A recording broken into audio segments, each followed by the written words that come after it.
அப்பா அடிச்சவன் இவன் தானே? ஆமாண்டா. இப்ப இவனை என்ன பண்றான் பாரு. வாடா முத்து. அடா. அடி அடா. ஈஸ்வரா. புறானே. வாடா வாடா. வாடா.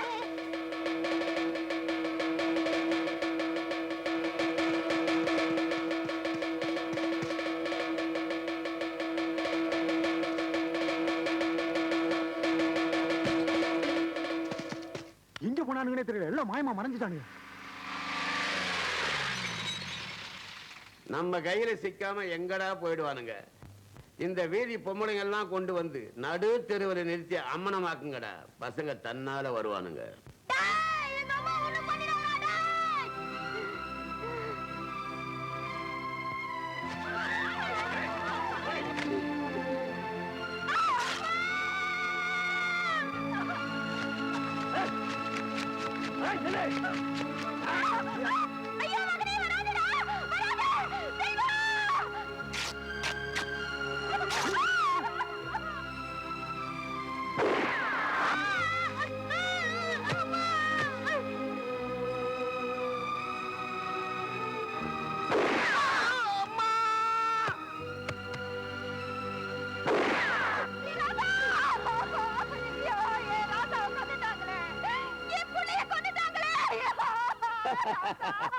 இதாண்டா ரத்த பாசங்கிறது. அம்மா கொன்னுன்னா பையன் ஓடி வருவான், பையனுக்கு கொன்னுன்னா அம்மா அலறிட்டு வருவாடா. இந்த பந்த பாசம் இருக்கிற வரைக்கும் 30 வருஷம் நடா. 3000 வருஷம் ஆனாலும் இந்த சாம்ராஜ்யத்தை நான் தாண்டா ஆளப்போறேன். கல்லறிஞ்ச பசங்களை சிட்டுக்குருவியை சுடுற மாதிரி சுட்டு தள்ளின அந்த ஆண்டவன் இந்த அராஜகத்தை பொறுக்க முடியாத எங்க அப்பா போலீஸ்ல புகார் செஞ்சார். அதோட விளை அநியாயத்தையும் அக்கிரமத்தையும் எங்கேயுமே பார்த்தது இல்ல சார். பள்ளிக்கூடமே கிடையாதுங்க. சின்ன சின்ன பசங்க எல்லாம் படிக்காம பட்டாசு தொழிற்சாலை வேலை செய்யறாங்க. கையெல்லாம் வெந்து போயிருக்கு. யாராவது படிச்சா வெட்டி குழி தோண்டி புதைச்சிருவானா. இப்படி ஒரு ஆளை நான் பார்த்ததே இல்லை சார். எப்படியாவது இந்த பசங்க நீங்க தான் காப்பாத்தணும் சார்.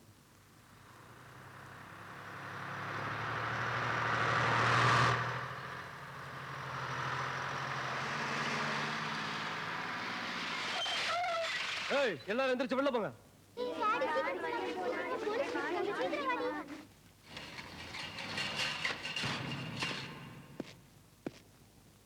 ஊருக்குள்ள நீங்க பட்டாசு தொழிற்சாலை நடத்துறீங்க. அதனால பல குழந்தைங்க சாகுறாங்க. அதுவும் இல்லாம ஊருக்குள்ள யாருமே எழுத படிக்க கூடாதுன்னு நீங்க அராஜகம் பண்றீங்க. நீங்க செஞ்ச இந்த 3 குற்றத்துக்காக உங்களை கைது செய்ய சொல்லி இவர் புகார் கொடுத்திருக்காரு. இந்த மாதிரி ஆளுகளை உயிரோட விட்டு வச்சா உங்களுக்கு எனக்கு உள்ள வியாபாரமே பாதிக்குது. வழக்கம் போல அவனை தீர்த்து கட்டியிருக்க.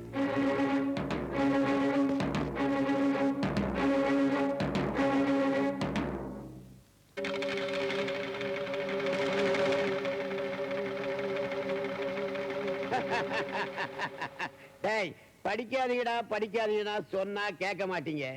படிச்சா அறிவு வரும், அறிவு வந்தா கேள்வி கேட்ப. கேள்வி கேட்டீங்கன்னா பிரச்சனை வரும்னு சொன்ன கேட்டீங்களா?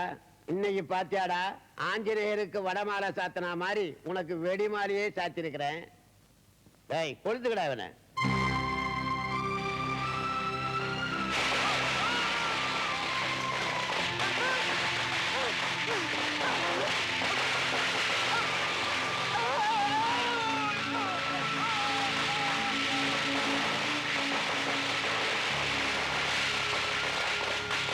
துடிச்சு சாகிறது நான் என் கண்ணு முன்னாடியே பார்த்தேன். எங்க அப்பாவை கொண்டது அவன் தானே தெரிஞ்சு. அந்த சின்ன வயசுல அவனை எதிர்த்து என்னால போராட முடியல. அது மட்டும் இல்லாம எங்க முதலாளியோட மகனுக்கு அம்மாவாசை அன்னைக்கு ஒரு வெறி வரும். அந்த வெறி தணியணும்னா அவன் அடுத்தவங்களை அடிச்சுதான் தனி வைக்க முடியும். அதுக்காக என்ன அவங்க கிட்ட அனுப்புவாங்க.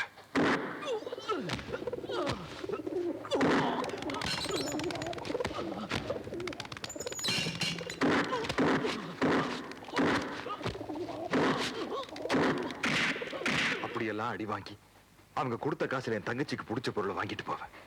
நான் ஆசைப்பட்டு வாங்கிட்டு போனா கூட அவ பார்க்க மாட்டான். எனக்கு ஏதாவது ஆயிருக்கான்னு தான் பாப்பா.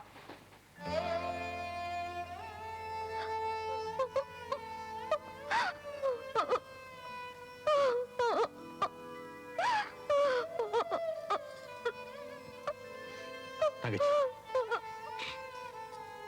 எனக்கு அம்மா கிடையாது. நான் செஞ்சது ஏதாச்சும் உனக்கு தப்புன்னு தோணுச்சுன்னா நீ என்ன அடிச்சிருமா?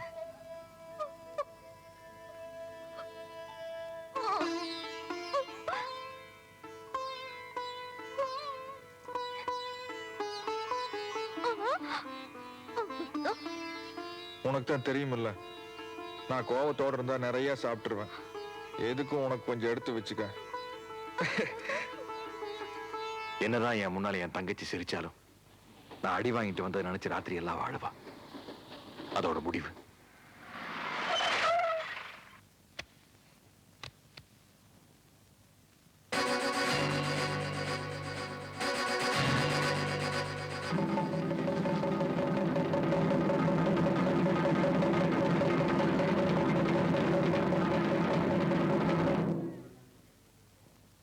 எவன்டா எழுதுனது? வாயை திறந்து சொல்லுங்கடா. படிச்சவன் மட்டும் என்னடா சொல்ல போறான்? காலையில சூரியன் உதிக்குதுன்னு சொல்ல போறான். சூரியன் உதிக்கிறதே கிடையாதுடா, பூமி சுத்துது. இத சொன்னா என்ன பைத்தியக்காரன்னு சொல்லுவான். முள்ளு மேல காலை வச்சிருவீங்க, கேட்டா முள்ளு கூத்திடுச்சிருவீங்க. அதனாலதான்டா உங்களை மாதிரி ஆள்கிட்ட நான் பேசுறதே கிடையாது. பார், யார் எழுதுனான்னு சாமி கிட்ட பூ போட்டு கேட்க முடியாது. யார் எழுதியிருந்தாலும் சரி, கொதிக்கிற நிலை கையை விட்டுற வேண்டியதுதான். நம்ம ஆண்டவரை பொறுத்த வரைக்கும் இந்த ஊர்ல படிக்கிறவன் எழுதுறவன் யாருமே இருக்க கூடாது. ஆண்டவரே, அங்க பாருங்க.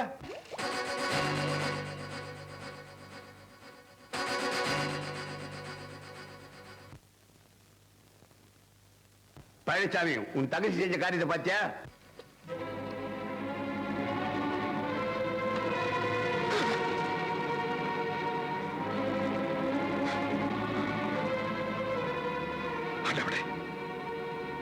நமக்கு யாரா இருந்தா ஒரு கை உள்ளபடி சொல்லிக்க. என் தங்கச்சி எழுதுறதுனால நான் ரெண்டு கை உள்ள விட்டுருக்கேன். தயவு செஞ்சு என் தங்கச்சி ஒண்ணு பண்ணிடாதீங்க. என் தங்கச்சிக்கா நான் தண்டனை அனுபவிச்சதுக்கு அப்புறம் எழுத படிக்க தெரிஞ்ச ஒருத்தி இந்த ஊர்ல இருக்க கூடாதுங்கிறதுக்காக அவங்க என் தங்கச்சி என்ன பண்ணாங்க தெரியுமா?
எழுத படிக்க தெரிஞ்ச ஒரே ஒரு காரணத்துக்காக என் தங்கச்சி அநியாயமா அந்த ஆண்டவன் கொண்டுட்டான். அதுக்காக என்னால அவனை பழி வாங்கியிருக்க முடியும். ஆனா என் தங்கச்சி மாதிரி எத்தனையோ தங்கச்சிகள் படிச்சு அவங்க வாழ்க்கை பிரகாசமா இருக்கணும்னு ஆசைப்பட்டேன். அதுக்காக அந்த ஊருக்கு படிப்பு சொல்லி கொடுக்க வரணும்னு எத்தனையோ வாதியர்களை சந்திச்சு கூப்பிட்டு பார்த்துட்டேன். ஆனா அந்த ஊரை பத்தி தெரிஞ்சுக்கிட்டு உயிருக்கு பயந்துட்டு யாருமே அங்க வர மறுத்துட்டாங்க. அதுக்கப்புறம் தான் முடிவு பண்ண, உயிருக்கு துணிஞ்ச கூட வரணும்னா அதை நான் தாலி கட்ட பொண்டாட்டியாத்தான் இருக்க முடியும். அதுக்கப்புறம் தான் நான் அவனை சந்திச்சேன். இப்ப நம்ம அந்த ஊருக்கு தான் போயிட்டு இருக்கிறோமா? ஆமா.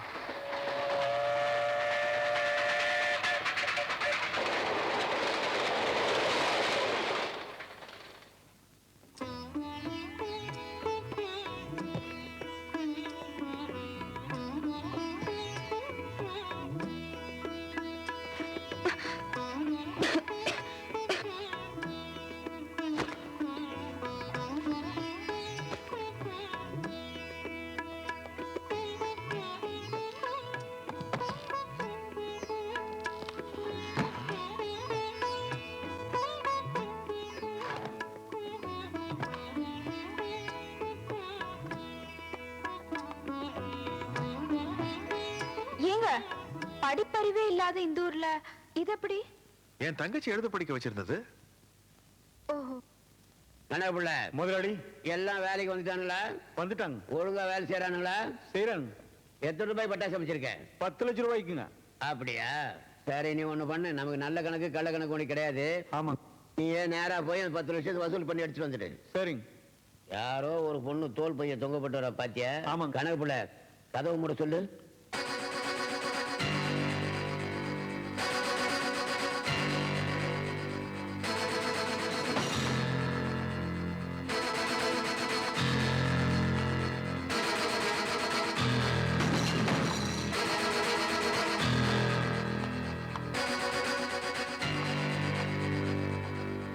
நான் இந்த ஊருக்கு டீச்சரா வந்திருக்கேன்.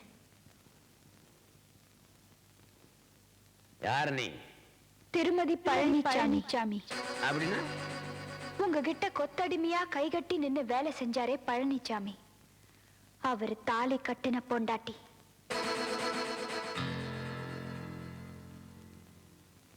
இது என்னன்னு தெரியுமா? உங்க எல்லார பொறுத்த வரைக்கும் இது வெறும் நல்ல சட்டத்துக்குள்ள இருக்கிற கரும்பலகையாத்தான் தெரியும். ஆனா உலகத்துக்கே ஒளி கொடுத்த தாமஸ் ஆல்வா எடிசன், ஹரிஜனங்களுக்கு புது வாழ்வு கொடுத்த டாக்டர் அம்பேத்கர், நம்ம இந்தியாவுக்கே சுதந்திரம் வாங்கி கொடுத்த மகாத்மா காந்தி, இன்னும் பெரிய பெரிய விஞ்ஞானிகள், தலைவர்கள் எல்லாருமே உருவானது இதுல எழுத படிக்க தெரிஞ்சதுக்கு அப்புறம் தான். இந்த எழுத்துரிமையை இந்த ஊர் மக்களுக்கு தராம இருக்கிறது தப்பு. அதை தடுக்கிறதுக்கான உரிமையும் உங்களுக்கு கிடையாது. என் புருஷன் கிட்ட வீரமும் என்கிட்ட படிப்பும் இருக்கு. அதை வச்சு இந்த ஊர் குழந்தைங்களுக்கு எங்களால பாடம் சொல்லிக் கொடுக்க முடியும். இது வரைக்கும் பள்ளிக்கூடமும் வீடும் ஒன்னாவே இருந்துச்சு. இனிமே பள்ளிக்கூடம் பள்ளிக்கூடமாவே இருக்கும், வீடு உங்க சாம்ராஜ்யத்துக்குள்ள இருக்கும்.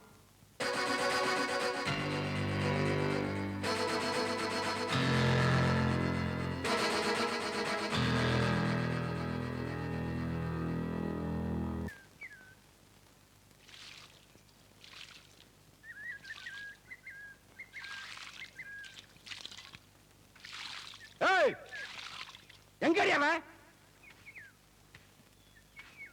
இவனா? இங்கதான். நீ முன்னாடி விசுவாசமா இருந்தியாமே, ஆண்டவர் உன்னை மன்னிச்சுட்டாரு, வந்து பார்க்க சொன்னாரு. வீடு கட்டுறதுக்காக அஸ்திவாரம் தோண்டி வச்சிருக்கேன். உங்க ஆண்டவன் கிட்ட போய் சொல்லு, கூடி சீக்கிரம் அவனுக்கு அஸ்திவாரம் தோன்றேன்னு. என்னடா சொன்ன? ஏய், நீங்க 10 ஆளு, நான் ஒத்த ஆளு. வீர விளையாட்டு பாக்குறீங்களா? வீடு கட்டுறதுக்காக கல்ல கொட்டி வச்சிருக்கேன். கல்லெல்லாம் எடுத்து என் மேல வீசுங்க. ஒரு கல்லாவது என் மேல பட்டுருச்சுன்னா நீங்க சொன்ன மாதிரி நான் என் சம்சாரத்தை கூப்பிட்டு ஊற விட்டே போயிருந்தேன். அப்படி இல்லைன்னா கை வலிக்கிற வரைக்கும் வீசி பார்த்துட்டு முடியலன்னு கை எடுத்து கும்பிட்டு ஓடிடு. நீ பாரு, அங்க போய் தண்ணி மோந்துட்டு வா. போகிற ஆளுக்கு ஒரு வாய் ஊத்தி விடுவேன். ஆரம்பிங்க, அப்புறம் தான் சொல்லியாச்சு இல்ல.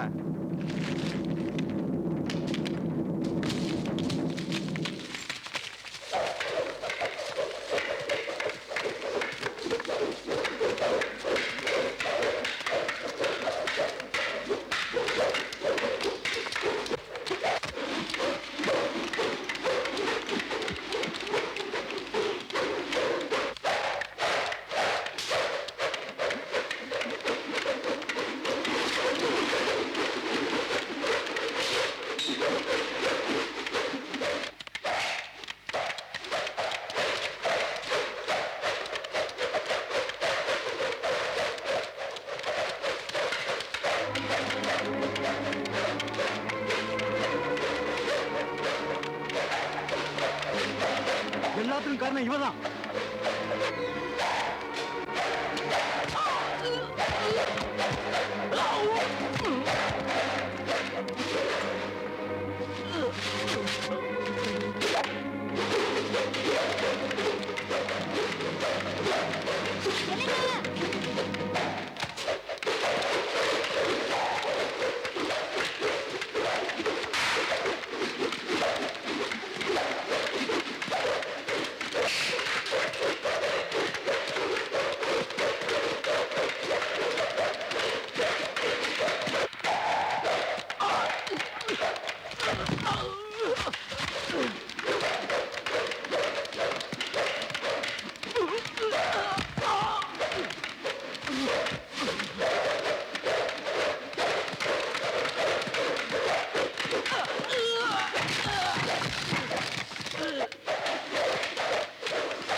அடேங்கப்பா, நான் எதிர்பார்க்கவே இல்லைங்க.